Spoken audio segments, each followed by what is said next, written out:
Opo. Yun nga po, ang mensahe po sa atin ng ating Panginoon ngayon ay walk by faith, not by sight. Ito po ay makikita natin sa 2 Corinthians chapter 5 verse 7. Sabi po dyan, for we live by faith, not by sight.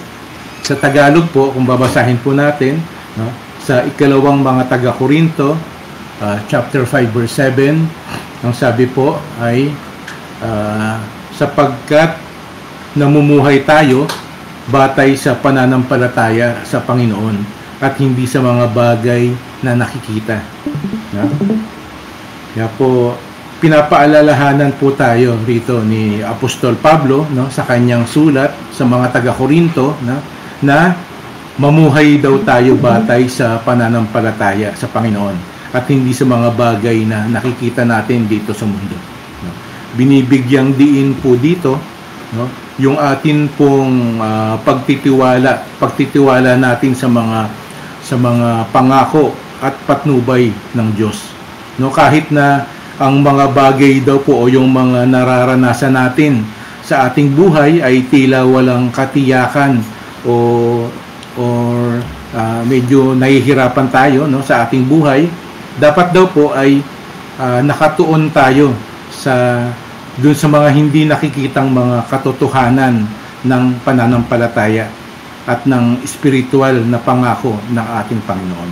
No, sa halip na umasa lang daw po tayo sa mga karanasan natin o pandama dito sa lupa.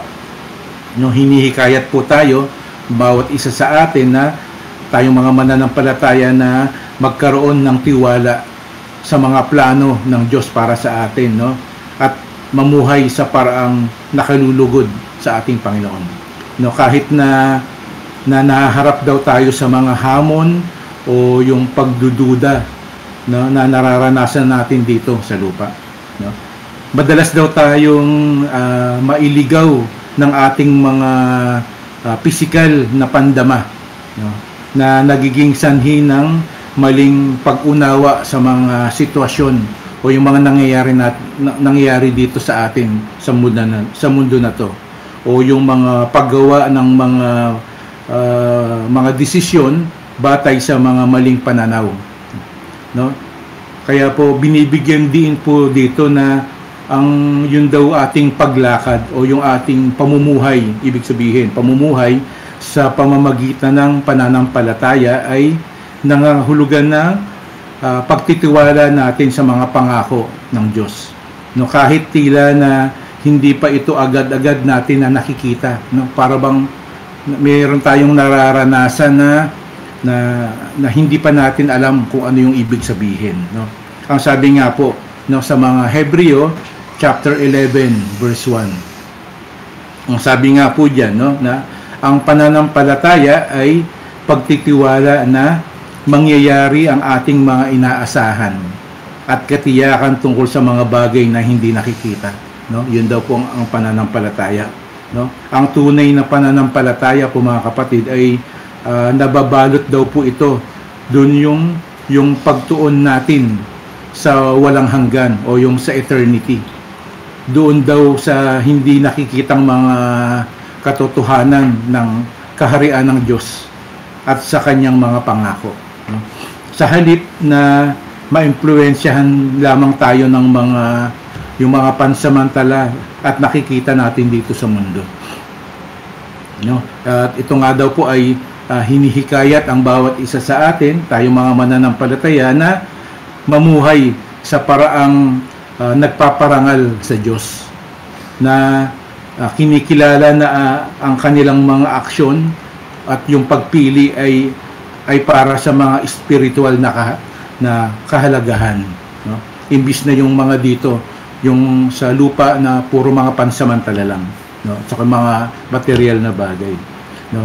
At naalala ko nga po, no, yung nakaraang mensahe po ng ating youth pastor na si Pastor Robic, no, na ang sabi nga po, no, sabi nga po niya, hindi po mahirap ang mag-umpisa, no, yung sa ating buhay pananampalataya. Sa halip, ang mahirap ay ang magpatuloy, no? No? At sabi nga po, hindi po yung perfection ang hinahanap sa atin ng Panginoon, kundi yung obedience, yung ating pagsunod sa ating Panginoon. At ang worst po, the worst excuse daw po na manggagaling sa ating mga tao o sa mga mananampalataya na yung wala daw tayong oras, no? Yung sinasabi lang, I don't have time, no? Na kaya po, mga kapatid, meron po tayong oras, no? Kailangan lang daw po natin malaman kung ano yung ating mga priorities sa buhay, no? Kung ano yung mahalaga sa ating buhay, no? Kadalasan po kasi sa mga tao, walang oras sa pagbabasa ng Biblia. No? Bakit daw po? Simple lang po, dahil hindi po yun ang priority nila, no? Hindi nila pinapahalagahan yung pagbabasa ng Biblia, no? At yung iba nga rin po, no, sinasabi na walang oras sa pag-worship, walang oras sa pag-attend ng mga Bible studies, no? Kasi hindi po yun ang priority nila, no? Pero mga kapatid,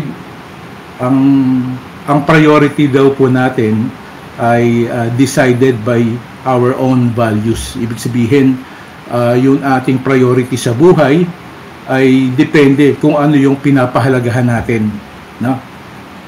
Kaya kapag ang pinapahalagahan natin ay yung mga bagay na tungkol sa Diyos, mabibigyan po natin siya ng oras, no? Mabibigyan po natin ang oras sa pagdadasal, makakapagbigay po tayo ng oras sa pagba-Bible study, sa pag-worship, no? Magkakaroon po tayo ng oras kung ito po ay pinapahalagahan natin, kung ito po ang ating priority sa ating buhay, no? Sabi nga po ni Apostle Paul sa 2 Corinthians chapter 5 verse 9. Ang sabi nga po diyan, kaya naman ang pinakananais natin ay maging kalugod-lugod sa Kanya. Maging nasa katawang lupa tayo o maging nasa piling na Niya, no? Sa English po, so we make it our goal to please Him, no? Whether we are at home in the body or away from it, no? Sabihin po, para mabigyan po natin ng kaluguran or para maging kalugod-lugod po tayo sa Diyos, no? Dapat po ma-please po natin siya, no? Yun nga po, katulad ng sinabi kanina, no? Kailangan yung obedience natin, yung pagsunod sa Kanya, mabigyan po natin ng priority ang ating Panginoon. Ang sabi nga po dito, no, na maging nasa katawang lupa pa tayo. Ibig sabihin, habang naninirahan pa tayo dito sa mundo na to, no, or makapiling na natin siya, dapat parati po nating nabibigyan ng please, no, napi-please po natin, nabibigyan natin ng kaluguran ang Panginoon, no? Sabi nga po, kung babasahin po natin yung susunod na verse, ang sabi sa 2 Corinthians chapter 5 verse 10, ang sabi po diyan, sapagkat lahat tayo'y haharap sa hukuman ni Kristo at tatanggap ng nararapat ayon sa ating mga gawang mabuti o masama, nang tayo'y nabubuhay pa sa daigdig na ito, no?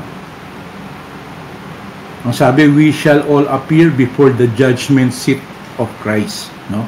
Tayo ay haharap sa hukuman ni Kristo at tatanggap ng nararapat ayon sa ating mga gawang mabuti o masama, no? Tayong lahat daw po, ang bawat isa, no, ay tatanggap or will be rewarded, no? Gagantimpalaan according to our own deeds, no? Kaya mga kapatid, naririto po ang banal na salita ng Diyos, no, upang tayo po ay i-guide, no? Sabi nga po, ito ay ilaw sa ating daraanan, sa ating buhay. Kaya po, tayo po ay manalangin, tayo po ay magsabi sa Panginoon na tulungan niya tayo, no? Aminin natin na tayo ay mahina, kailangan natin ng tulong ng ating Panginoon. Sabihin natin na tulungan tayo, bigyan tayo ng lakas at ibigay sa atin kung ano yung dapat na gawin natin sa ating buhay. Tanungin natin kung ano yung gusto ng Diyos na gawin natin sa ating trabaho, kung ano yung gustong gawin ng Diyos sa ating mga career, sa ating pamilya, sa ating ministry, no? Tayo po ay magtiwala, umasa at dumepende sa Panginoon, no? At makikita rin po natin sa book of Luke, no? Sa Lucas chapter 13 verse 24, na kung saan binibigyan niya tayo ng paalala o babala, no? Ang sabi nga po ng Panginoon sa atin dito ay make every effort, no? Ang sabi rito, pagsikapan ninyong makapasok sa makipot na pintuan. No, sinasabi ko sa inyo, marami ang magpupumilit pumasok ngunit hindi makakapasok. No, ito po ay isang paalala, no? Ito ay isang warning para sa bawat isa sa atin, no? Ang sabi nga, make every effort. Gawin ang lahat ng pagsisikap to enter through the narrow door, because many, I tell you, will try to enter and will not able to, no? Parang medyo nakakabahala itong verse po na ito, no? Pero sa pamamagitan po ng grasya ng Panginoon, sa pamamagitan ng ating pananampalataya, no? Humingi po tayo ng lakas sa ating Panginoon, no? At ito po ay isang babala, paalala sa atin para magsumikap, no? Pagsumikapan o gawin ang lahat ng makakaya na makapasok po doon sa makipot na pintuan na yun, sa makipot at makitid na daan, no? Sapagkat ito nga daw pong daan na to ay papunta sa buhay na walang hanggan, no? Dahil sa kabaliktaran naman doon, ang yun daw pong maluwang at malapad na pintuan ay daan naman daw po papunta sa kapahamakan, no? Sa walang hanggang kamatayan. At dito nga po, kung babasahin din po natin dito sa ikalawang Pedro chapter 1 verse 3 to 4, dito naman po ay ito po yung mga tagubilin sa mga tinawag at pinili ng Diyos sa mga mananampalataya po, no? Ang sabi po dito, tinanggap natin sa pamamagitan ng kapangyarihan ng Diyos ang lahat ng bagay na magtuturo sa atin upang tayo'y mamuhay na maka-Diyos.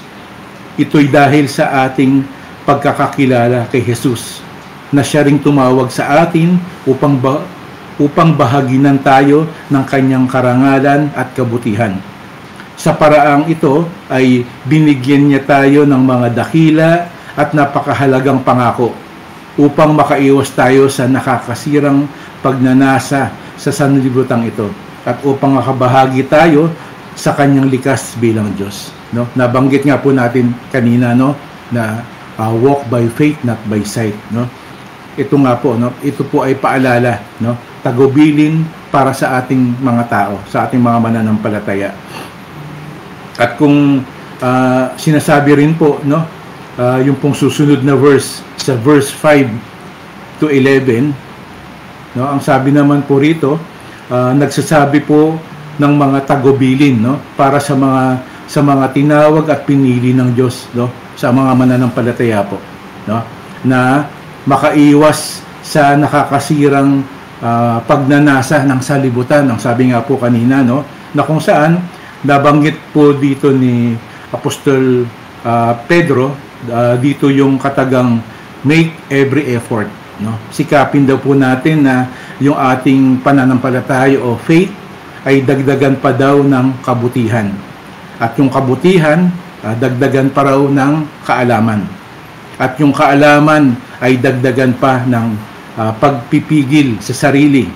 At yung pagpipigil sa sarili, dagdagan pa ng katatagan. Yung katatagan, dagdagan pa ng maka-Diyos. At yung maka-Diyos ay dagdagan pa ng pagmamalasakit sa kapatid, no? At sa pagmamalasakit, dagdagan ng pag-ibig, no? Ito raw pong mga katangian na ito ang atin daw pong dapat taglayin at pagyamanin. Sa mga gawain daw po na ito, no, hindi raw po tayo matitisod. At sa paraan daw po na ito, tayo daw po ay maluwag na papapasukin sa walang hanggang kaharian ng ating Panginoon. at tagapagligtas, ang ating pong Panginoong Hesukristo. No? At ang lahat po ng ito ay kakayanin natin gawin sa pamamagitan ng kapangyarihan ng Diyos. No? Kasi kailangan po natin ng divine power. No? Kung sa atin pong sariling kakayanan, hindi po natin ito magagawa. Kailangan po natin ang ating Panginoon. Kailangan din po natin ang ating mga kapwa mananampalataya. Katulad po nito, tayo po ay nagpapaalalahanan sa bawat isa. No? Kung sarili lang po natin, hindi po natin ito kayang gawin. No? Ang ating aasahan ay hindi po yung ating kakayanan, no? Yung ating magagawa, hindi po natin ito magagawa. Kailangan po natin ang gabay at tulong ng ating Panginoon. No? Kaya po, magandang umaga po sa ating lahat. Purihin po natin ang Panginoon. Naway ito po ay maging gabay or paalala, no, sa atin ng Panginoon, no? Parati po nating isipin na tayo po ay